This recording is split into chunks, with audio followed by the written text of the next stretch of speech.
Hello అండి, అందరికీ నమస్కారం. Welcome to my channel. ఆహా ఏమి రుచి.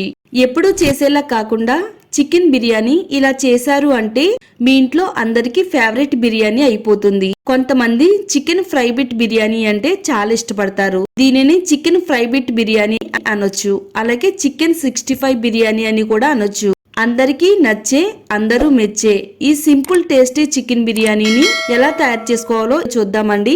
వీడియోని లైక్ చేయండి, అలాగే మన ఛానల్ ని తప్పకుండా సబ్స్క్రైబ్ చేసుకోండి. దీనికోసం ముందుగా ఒక అర కేజీ బోన్లెస్ చికెన్ తీసుకుని 1-2 సార్లు కడుక్కోవాలండి. 1 టేబుల్ స్పూన్ సాల్ట్, 2 టేబుల్ స్పూన్లు కారం, 1/2 టేబుల్ స్పూన్ పసుపు, 1 టేబుల్ స్పూన్ ధనియాల పొడి, 1 టేబుల్ స్పూన్ ఫ్రెష్ గా ఉండే అల్లం వెల్లుల్లి పేస్ట్, 1/4 కప్పు వరకు ఫ్రెష్ గా ఉండే పెరుగు, 1 బద్ద నిమ్మ చెక్కని గింజలు పడకుండా నిమ్మరసం పిండుకోవాలి, 1 టేబుల్ స్పూన్ మైదా పిండి, 1 టేబుల్ స్పూన్ కార్న్ ఫ్లోర్ వేసుకుందామండి. తర్వాత 1 గుడ్డిని పగలగొట్టుకుని వేసుకుందాము. ఫుడ్ కలర్ కొద్దిగా, అలాగే మిరియాల పొడి 1/2 టేబుల్ స్పూన్ వేసుకుని చికెన్ కి పట్టేటట్టుగా ఇలా కలిపేసుకుందామండి. ఫుడ్ కలర్ ఆప్షనల్ అండి, మీకు నచ్చితే వేసుకోండి. ఉప్పు, కారం, మసాలాలన్నీ కూడా చికెన్ కి పట్టేటట్టుగా బాగా కలిపేసుకోవాలండి. ఇదంతా దగ్గరగా తీసేసుకుని దీనిపైన మూత పెట్టి 1 అరగంట పాటు చికెన్ ని ఊరనిద్దామండి. మరో గిన్నె తీసుకుని 3 గ్లాసులు రైస్ వేసుకుందాము.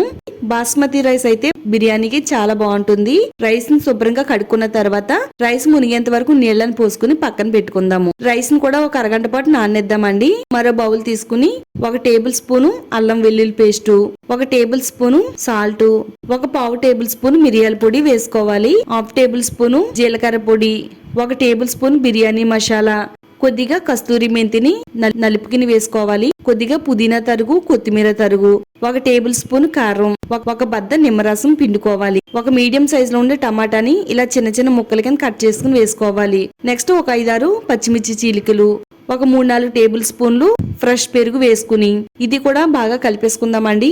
మసాలాని రెడీ చేసి పక్కన పెట్టుకుందాము. స్టవ్ ఆన్ చేసుకుని స్టవ్ పైన కడాయి పెట్టుకు డీప్ ఫ్రైకి సరిపడినంత ఆయిల్ ని వేసుకుందాము. ఆయిల్ బాగా హీట్ అయిన తర్వాత 1 అరగంట పాటు చికెన్ అయితే ఊరపెట్టాం కదా, ఒక్కొక్క పీస్ ని ఆయిల్లో వేసుకుని సగం ఒకసారి డీప్ ఫ్రై చేసుకోవాలి. మొత్తం అంతా ఒకేసారి కాకుండా చికెన్ కలర్ మారేంత వరకు, కొంచెం గోల్డ్ కలర్ వచ్చేంత వరకు వేయించాలండి. జస్ట్ కలర్ మారేంత వరకు వేయించిన తర్వాత ఇలా జాలీ గట్టితో ఆయిల్ అంతా కూడా కిందకి దిగిపోయేంత వరకు ఉంచి 1 ప్లేట్ లోకి అయితే తీసేసుకుందామండి. ఈ విధంగా మొత్తం అన్నిటిని కూడా డీప్ ఫ్రై చేసుకుని పక్కన పెట్టుకోవాలి. నెక్స్ట్ ఇప్పుడు స్టవ్ పైన 1 గిన్నె పెట్టుకోవాలి. కొంచెం పెద్ద గిన్నె పెట్టుకోవాలండి రైస్ ఉడికించడానికి. గిన్నె నిండుగా కాకుండా గిన్నెకి కొంచెం వెలుతుగా ఉండేటట్టుగా నీళ్ళని పోసిన తర్వాత ఓల్ బిర్యానీ సామాన్లు ఇందులో వేసుకోవాలండి. రుచికి సరిపడినంత ఉప్పును కూడా వేసుకోవాలండి. కొద్దిగా ఆయిల్, 1 బద్ద నిమ్మరసాన్ని కూడా పిండుకోవాలి. కొత్తిమీర తరుగు, పుదీనా తరుగు వేసుకోవాలి.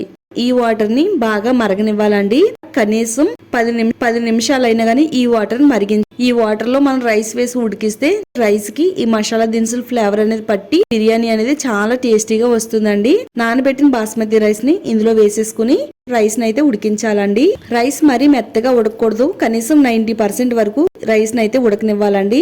ఇలా జాలీ గట్టితో ఓన్లీ రైస్ ని మాత్రమే 1 గిన్నెలోకి వేసుకుని పక్కన పెట్టేసుకుందామండి. కొంచెం వెడల్పుగా మందంగా ఉండే 1 గిన్నెని పెట్టుకోవాలి. స్టవ్ పైన 2 టేబుల్ స్పూన్లు ఆయిల్, 2 టేబుల్ స్పూన్లు నెయ్యి వేసుకుందామండి.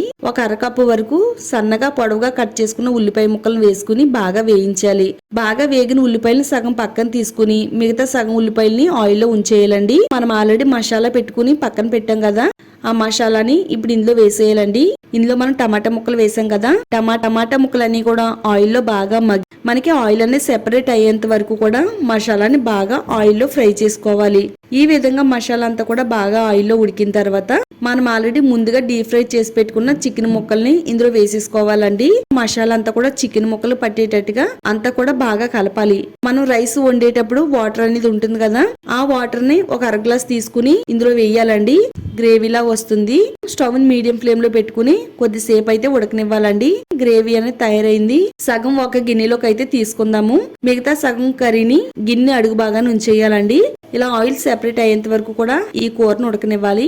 ఉడికించుకున్న రైస్ ని దీనిపైన వేసేసుకుందాము. మనం రైస్ వండేటప్పుడు వాటర్ అనేది ఉంటుంది కదా, ఆ వాటర్ ని 1 అర గ్లాస్ తీసుకుని ఇందులో వేయాలండి.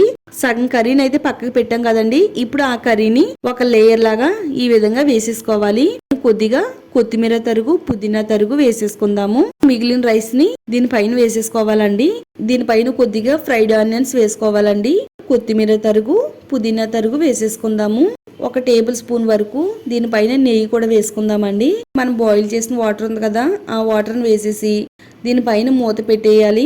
మూత పైన ఇలా కొంచెం వెయిట్ ఉండేది ఏదైనా రాయి లాంటిది కానీ లేదా కిచెన్ రోల్ లాంటివి ఉంటాయి కదండి, అలాంటి దానిపైన పెట్టి ఫస్ట్ అయితే ఒక 10 నిమిషాలు మీడియం ఫ్లేమ్ లో పెట్టి కుక్ చేసుకోవాలి. నెక్స్ట్ 10 నిమిషాలు సిమ్ లో పెట్టి కుక్ చేసుకుంటే చికెన్ 65 బిర్యానీ అనేది తయారైపోతుందండి. 20 నిమిషాల పాటు కుక్ చేసిన తర్వాత స్టవ్ ఆఫ్ చేసి ఒక 10 నిమిషాల పాటు అలా వదిలేయాలండి. రైస్ అంతా కూడా పువ్వుల్లా విచ్చుకుంటూ బిర్యానీ అనేది పొడి పొడిలాడుతూ చాలా బాగా వస్తుందండి. చూస్తుంటేనే నోరూరిపోతుంది కదండి.